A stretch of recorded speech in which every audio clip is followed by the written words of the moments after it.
Breaking free from anxiety. This is part 2 of our 3-part series. Today we're talking about worry and control right here on Revive the Culture's Morning Motivation. Hey, good morning. God bless you guys. Welcome to the channel. Do me a favor, like and subscribe if you haven't yet. Follow us on YouTube. Share the content. Thank you. Getting into today's topic. This is part 2, dealing with the issue of control and worry. And these two things coincide together on a constant basis to keep us in a place of anxiety. And if you don't change your mind, if you don't change your perspective, if you don't change how you address things, you're going to stay in that place for the rest of your life. I want to kick this off once again with Philippians chapter 4, verses 6 through 7, because as I was praying about what I was going to do this week, this was the verse that the Lord had put on my heart. These were the two verses. And as the Apostle Paul's writing to the church in Philippi, here's what he says. He says, "Be anxious for nothing, but in everything by prayer and supplication with thanksgiving, let your requests be made known to God, and the peace of God, which surpasses all understanding, will guard your hearts and minds through Christ Jesus." And you might be thinking, Jesse, that is a lot easier said than done. And I agree with you, but it doesn't mean it's not necessary for us to do, to be anxious for nothing. But in order for us to come out of that place of anxiety, we have to enter into a place of faith. We also have to begin to take the word and apply it so it begins to change our perspective, our heart, and the way that we address things. Because there's so many things that happen in our life that it's outside of our ability to manage, and we can't control those things. And that's the place where most people enter into worry, and that worry begins to produce anxiety. And for a lot of people, it's a control issue. And I guess I just want to kick this off with saying to you today, if anybody had the right to control humanity, it would be the one who created it. And since God doesn't choose to control us, even if we choose our own demise, right? God will allow us to go that way because he's gifted us with free will. When God created us, he created us to be like him. Individuals who could choose which direction they would go. It's God's heart and his desire that all of us would come to repentance, and none of us, the Bible says, would perish, but we have that option to walk away from the Lord or run towards him, right? And God has given us that free will. And if he chooses not to control us or to force us to do things, then what right do we have to try to lord that control issue over other people? And this is the crazy thing.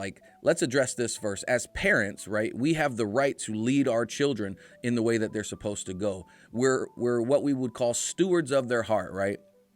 Before they're at the age of accountability, it's our job to protect them, to lead them, to guide them, direct them, to help them to think the right way, see the world the right way, to approach things the right way, approach people the right way. We want them to have healthy relationships. We want them to move forward in their future. We don't want them to be rebellious in nature. We want them to be individuals who contribute to society, to their community, right? So it's our job to help steward their heart and help them learn and grow as they're getting older. But once they come to the age of accountability, now we have to trust that we parented them the right way. It's not that we won't be there for them anymore, but it's no longer your job or my job to control their actions, their decisions, and their directions. Now we become counsel in their life, because we're no longer responsible for their direction.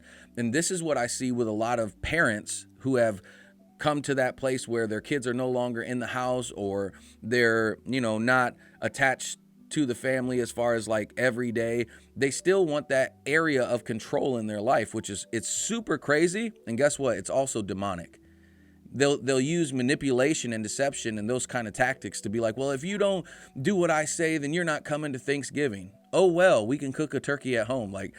This is crazy how we get into this place of control, and it doesn't just stop with things.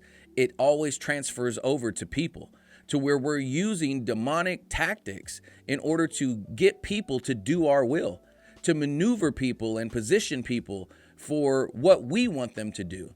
But if we look back at the history of our own life, everything that you manage and everything that has been in your control, you haven't done the greatest with either. And your way doesn't always work out. So why do you always want to push people to do your will in your way? Here's what you don't understand when you live with this control issue. You're trying to play God in people's lives. You're trying to get them to put their dependency on you and put their faith in you so you can lead them, guide them, and direct them. And guess what? You're not God. And when you do this, it's super demonic. This control issue that we have at times is so perverse. It's so twisted. And I've seen it even with people I'm related to. Like, it's crazy. You have to learn to let them go. You have to learn to trust the Lord. And you have to get out of that place of thinking you have to manage and control everyone and everything around you. These are the most miserable people I've ever met in my life. They're the people who are constantly worrying. They're the people who are constantly spiraling out of control. They're the people who are dealing with high anxiety and depression on a constant basis because they don't want to let go of that control issue. You know, a lot of times, unfortunately, that control issue starts from some type of victimization, something that happened to somebody when they were younger that they didn't have any control over. And then they say, you know what, nobody will ever do that to me again, or nobody will ever have that place of authority in my life again. And I'm going to make sure I'm always number one. I'm going to make sure I'm always in charge. I'm going to make sure I'm always leading the way.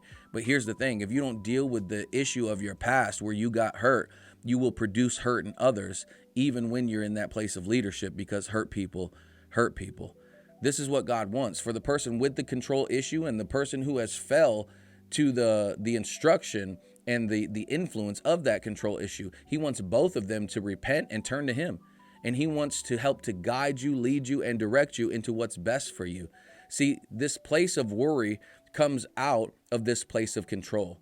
And it's not just for people who, take that perverse, crazy, rebellious route of trying to control people, but even for some of us, when things don't go our way, it makes us take this place of worry, which produces high anxiety in us because we don't know the outcome.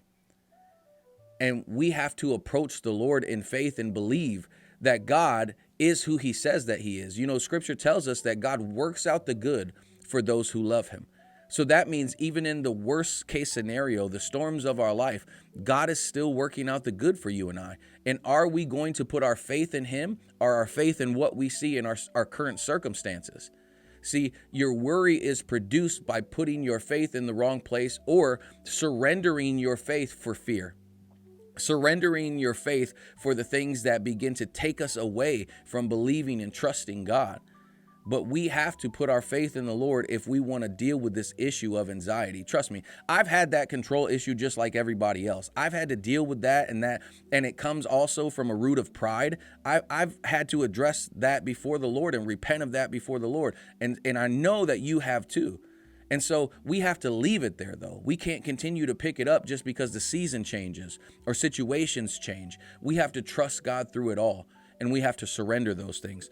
Look at what Jesus says. This is in Matthew chapter 6. As Jesus is telling us about worrying, the instruction that he gives us is he says, do not worry. Do not worry. And a lot of us, we say, man, that's easier said than done, Jesse. You're telling me not to worry, but this is what I'm used to doing.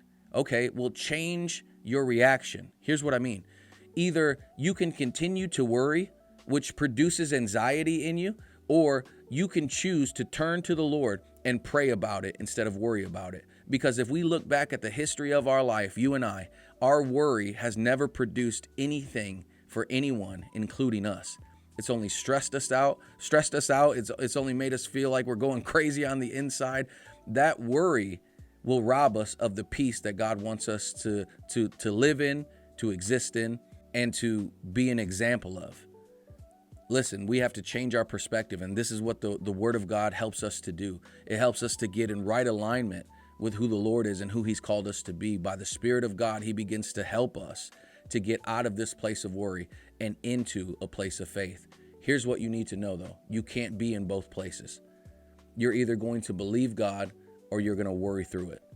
You have to trust the Lord. And as hard as it is, even if you feel a sense of worry, don't be led by your feeling. Be led by the Word and be led by the Holy Spirit and trust the Lord through this season. Watch this. Verse 25, Jesus says this in Matthew chapter 6. He says, therefore I say to you, do not worry about your life, what you will eat or what you will drink, nor about your body, what you will put on. Is not life more than food and the body more than clothing? He said, look at the birds of the air, for they neither sow nor reap nor gather into barns, yet your heavenly Father feeds them. Are you not of more value than they? Which of you, by worrying, can add 1 cubit to his stature? Your worrying can't make you grow. It can't make you bigger. It can't help you at all. This is what Jesus is saying. It doesn't change anything about you other than it hurts you on the inside. He says, so why do you worry about clothing?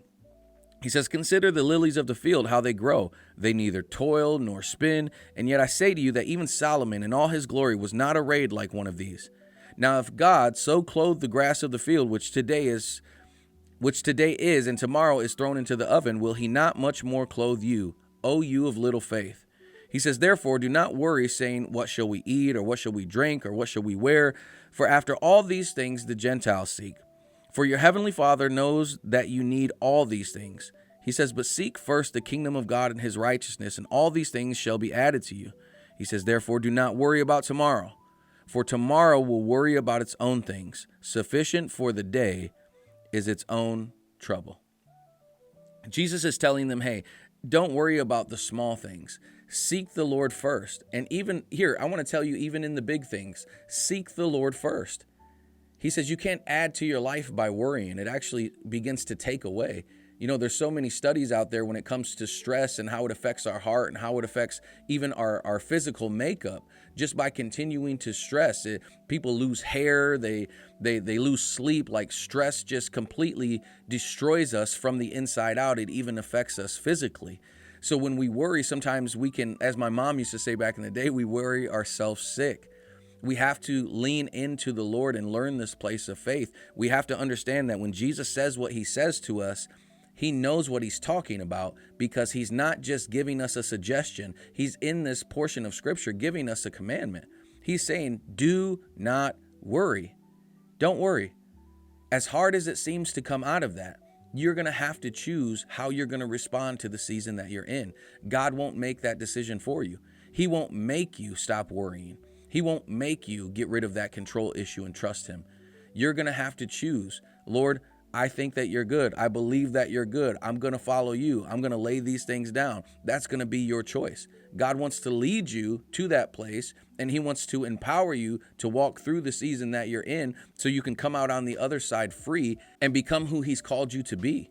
And God hasn't called us to be a people who are constantly in a state of distress, a people who are constantly full of anxiety, a people who are trying to control other people in all situations, and a people who are constantly steeped in worry. God has called us to freedom. He's called us to peace. But you're going to have to choose. All of us have hard situations that we go through. Can we trust God in the season? Even though we're not seeing the results we want to see as fast as we want to see them, when we want to see them, or what we want to see, are we still going to choose to trust the Lord and believe that he is good and he can move mountains on our behalf? He can do the impossible. He can do the supernatural. God is for us. He's not against us. We're going to have to choose how we're going to respond to what happens to us. See, we can't always choose what happens to us. We can't choose the seasons we enter into. We can't choose the hardships unless we're just making stupid decisions, right? But we can't choose any of those things, but we can choose how we respond to everything.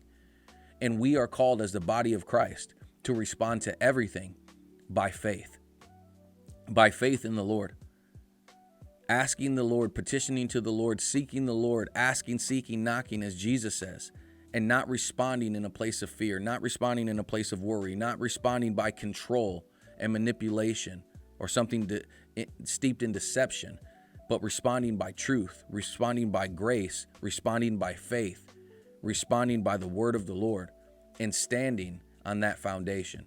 That's who you and I are called to be. But you're going to have to choose your response. It's not always easy. I would be lying to you to say that it is, because things happen that are outside of our control. And sometimes when they hurt really bad, and they're not just hurting us, but they're hurting a loved one, we want that hurt to stop right away. All of us have been in that season where we've lost somebody, and we've even prayed through things, and we've still, lost our dad or our grandpa and those things. And so it caused us to doubt God because he didn't do what we wanted him to do in that situation. Listen, our job is not to control God's actions. Our job is to petition in faith for the Lord to move on our behalf. And what's hard for us sometimes is we think God is unfaithful just because he didn't do what we wanted him to do when we wanted him to do it. And this goes right back to the issue of having a control problem. You're going to have to choose to let it go. We can't control everything. We can't control every outcome. What we can do, though, is choose who we're going to serve. Are we going to serve fear, worry, anxiety? Are we going to continue to be in that place for the rest of our life, never truly walking in the peace and the freedom that Christ died for us to have? Or are we going to choose the right response to walk towards the Lord, believe him even through the midst of the storm and the impossible things? It seems like we can't break through those things. Are we going to believe that God is still good and he's still going to work out the good for us? This is what faith does. It continues to keep us steadfast, immovable, unwavering when we have true devotion and true relationship with the Lord. And that's what he wants from us. See, God hasn't created us to control everything and everyone around us. It's impossible. Here's the thing. I mean, you and I don't even know today when our last day is going to be. Like today could be our last day. And I thank God that it's not going to be. I'm not prophesying that or doom and gloom anything. But you and I don't even know when we're leaving here. But one thing that we can be guaranteed of is that if we put our faith in Jesus and we are a disciple of Christ and we're moving forward with the Lord, we're moving forward to eternal life. We have that guarantee that those of us who die in Christ, we're going to spend forever with the Lord. It's the only guarantee that we have. We have no other guarantees in life. This is the life that we have. This is the life that God has designed, and he wants us to get the best out of it. But let me ask you something. Have you ever known anyone who tries to control, manipulate people, worries, they're full of anxiety? Have you ever known them to live a life of fulfillment and wholeness? Don't let the enemy sell you this lie that this is supposed to be your response to everything in life, that you're supposed to try to control it, manage it, like get your will your way, try to play God in every situation.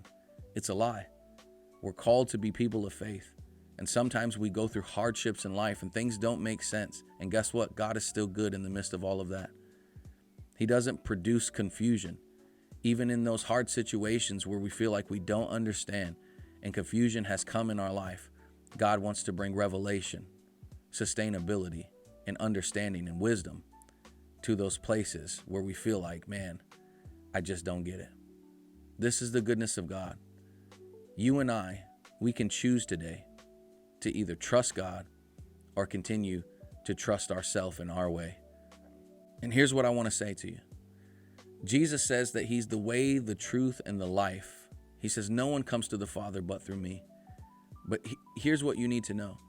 Jesus didn't just come to earth so we would have a way to the Father and to have eternity with the Father.